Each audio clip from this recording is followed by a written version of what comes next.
Bob Denard, c'est un artiste, chanteur, auteur, compositeur africain, précisément ivoirien.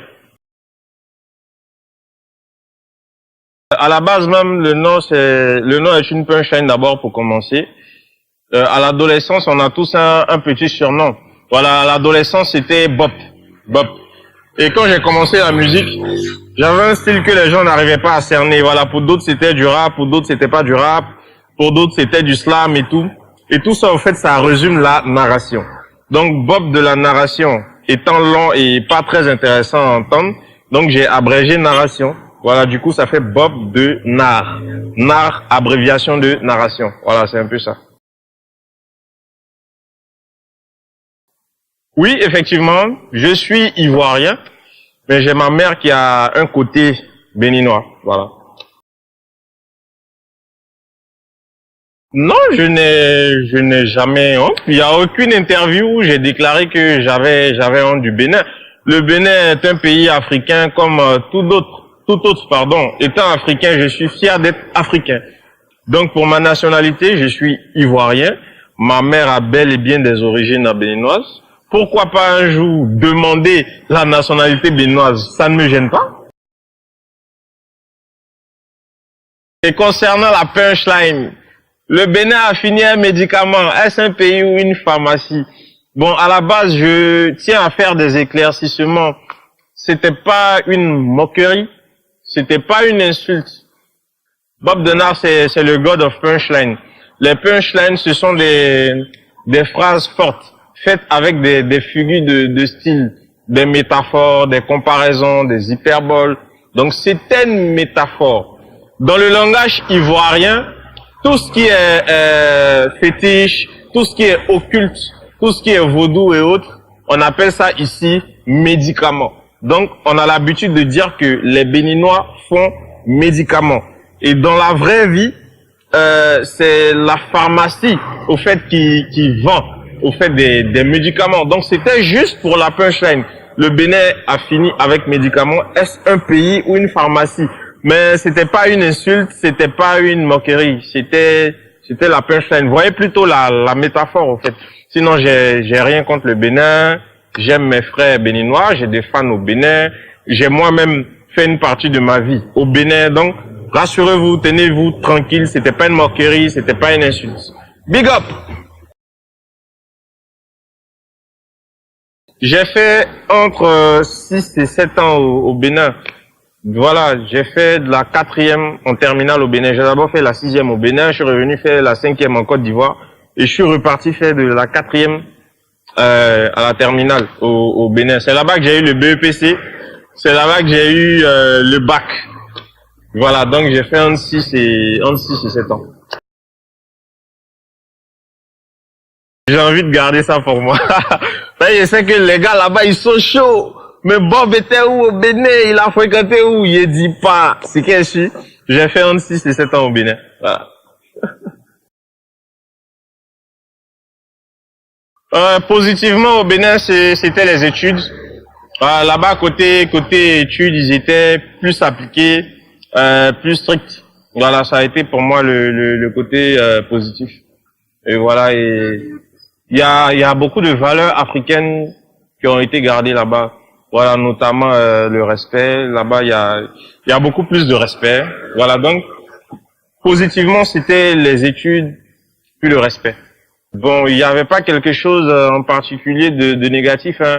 Peu importe où tu te trouves sur la terre, même que ce soit en Europe, aux États-Unis, il y a forcément des aspects négatifs, mais je vois pas qu'est-ce qui m'a autant marqué négativement. J'étais ado, voilà, je partais à l'école tranquillement, voilà, donc j'ai pas vraiment vu trop d'aspects négatifs. J'ai plutôt vu du positif, voilà, les études et puis le respect.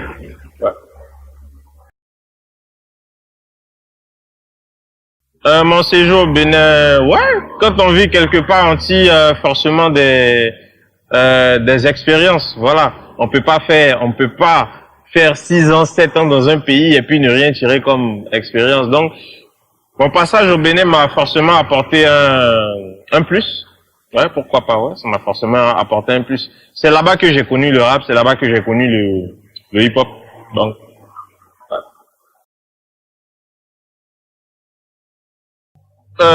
D'abord, j'ai pas encore d'album. J'ai jamais fait de mixtape. J'ai fait que des singles. Voilà, j'ai vraiment pas mal de singles à mon actif. On perd la tête, l'eau par les narines, vilain, comment on soigne ça, c'est payant. Bien avant tout ça, il y avait une série de freestyle, un sac magique, Skeleu, God of Punchline, freestyle de mes gens. Voilà, donc j'ai pas mal de singles à mon actif. Voilà. Mais l'album est en préparation. Je peux pas vous donner de date, mais il y a l'album qui est en préparation. Côté monétisation, côté rentabilité, bon, je peux pas étaler certaines choses, mais je peux vous assurer quand même que j'arrive à gérer et très bien ce que je gagne. Maintenant, côté distribution, si ma musique elle est bel et bien distribuée, vous allez sur les plateformes de téléchargement légaux et payants comme Spotify, Deezer, iTunes et tout. Bon, les sons sont là-bas. Je suis distribué par une maison qui s'appelle JTV Digital. Pour le moment, ouais, JTV Digital, voilà, pour la distribution de ma musique, de mes œuvres, voilà, de tous mes supports. Il faut dire que le rap en Côte d'Ivoire, je sais pas, dans les années 96 ou 90, si je me trompe pas là, voilà, faisait quand même fort. Et au début des années 2000, le rap a carrément disparu avec l'arrivée du coupé-décalé et autres.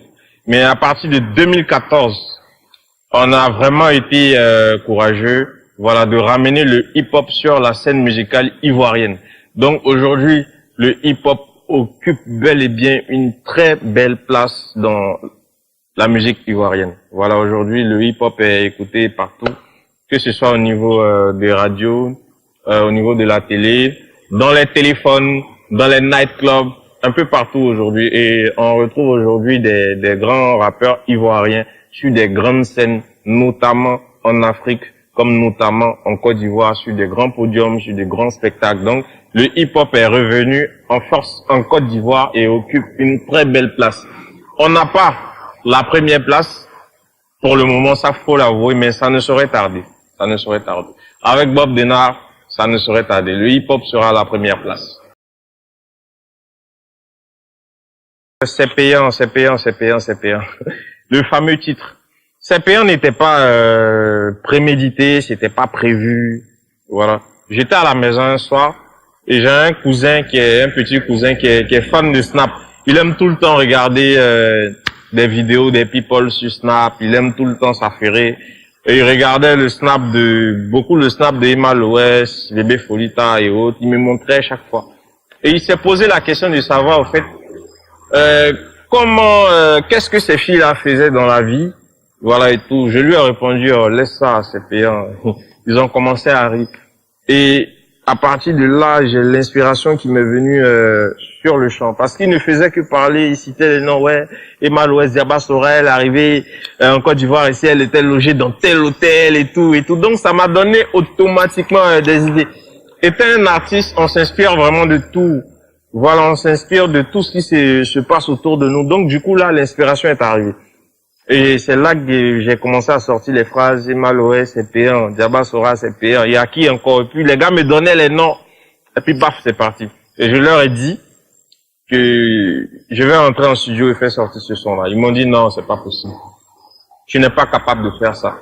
Je leur ai dit, écoutez, je suis le plus audacieux des Ivoiriens. Je vais faire sortir ce titre-là. J'ai appelé au studio, j'ai demandé séance studio. C'était même pas ce son-là qui devait sortir. J'ai appelé, ouais, je change de programme. J'ai un nouveau son, ça s'appelle C'est payant, c'est ce qui doit sortir. Et j'ai posé, dès que j'ai posé, j'ai fait sortir en même temps et bam, c'est parti, la polémique tout de suite, ils ont commencé à parler. Au fait, tout le monde sait que ce que j'ai dit est vrai, seulement que personne n'avait l'audace de le dire haut et fort. Et j'ai dit vraiment haut et fort ce que tout le monde pensait tout bas. Donc voilà, je suis le plus audacieux des Ivoiriens, le plus courageux des Ivoiriens. Beaucoup ont raconté, ouais, on va te faire ci, on va te faire ça, on va t'enfermer, on va te tuer. Je suis bel et bien vivant. J'ai jamais été, on m'a pas tué, voilà. On m'a pas emprisonné. tout va bien, je suis libre de mes mouvements. Je n'ai jamais insulté un homme politique dans l'une de mes chansons, ni un homme d'affaires ou un homme connu dans l'une de mes chansons. À ce que je sache, dans l'eau par les narines, donnez-moi le nom d'un homme politique ou bien un homme super connu que j'ai insulté. Jamais. Dans Vilain, je n'ai jamais insulté quelqu'un. Aristide Bansé, est-ce que femme peut te dire que tu es vilain? C'est une question, c'est pas une insulte. Et pour preuve, avant même la sortie du clip, il y a une vidéo qui circulait, une vidéo de moi et Aristide Bansé en vidéo. J'ai fait la cappella devant lui, il était assis à côté de moi. Donc je pense que s'il l'avait pris en mal, il ne l'aurait pas fait. Voilà, donc j'ai insulté personne. En dehors de ça, il y a eu comment on soigne ça. Dans comment on soigne ça, j'ai pas mentionné le nom de quelqu'un. Dans C'est payant, je n'ai pas cité le nom d'un homme. À la fin, je disais Juma Saïd. Tu as payé, non. Mas Gradel, tu as payé, non. Parce que c'était des gens qui étaient supposés avoir des relations avec ces filles-là. Je leur demandais s'ils avaient payé. C'est une question, c'est pas une insulte.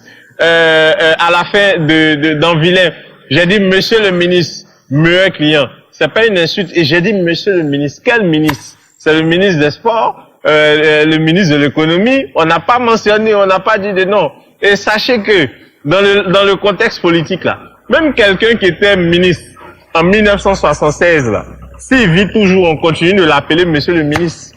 Voilà. Oui. J'ai pas insulté quelqu'un, donc rassurez-vous, ça ne peut pas vraiment être une forme d'écroulement au fait pour ma carrière, non. Vous avez aussi parlé de production. Vous savez, je ne suis pas le seul artiste dans l'univers du showbiz à avoir quitté une maison de production. Je ne suis ni le premier ni le dernier. Tous les artistes l'ont fait. On ne reste pas quelque part éternellement. C'est pareil pour le football, c'est pareil pour, je sais pas. Tu peux commencer à Marseille, te retrouver demain à Chelsea, te retrouver demain au Barça. Tous les artistes que vous aimez, que ce soit Lil Wayne, que ce soit P-Square, que ce soit Wizkid, que ce soit Davido, ils ont forcément eu un label à un moment de leur carrière. Après, ils ont évolué sous d'autres labels. Après aussi, ils ont signé des contrats avec des structures comme Universal, Sony, ainsi de suite. Voilà, c'est pas quelque chose de standard. Donc, en aucun cas, ça peut constituer un frein en ma carrière. Non, jamais, jamais. Je vous le dis toujours, la seule personne qui peut causer du tort à sa carrière, c'est l'artiste lui-même, pas les autres. Concernant ces payants, c'était pas calculé, je l'ai fait de façon naturelle. J'ai balancé le son. Tout de suite, le son a eu succès. Pour tout vous dire, ces payants, c'est le son qui m'a rapporté le plus d'argent. C'est le son qui passait pas à la télé, qui passait pas à la radio, mais c'est à travers ces payants même que j'ai été le plus sollicité.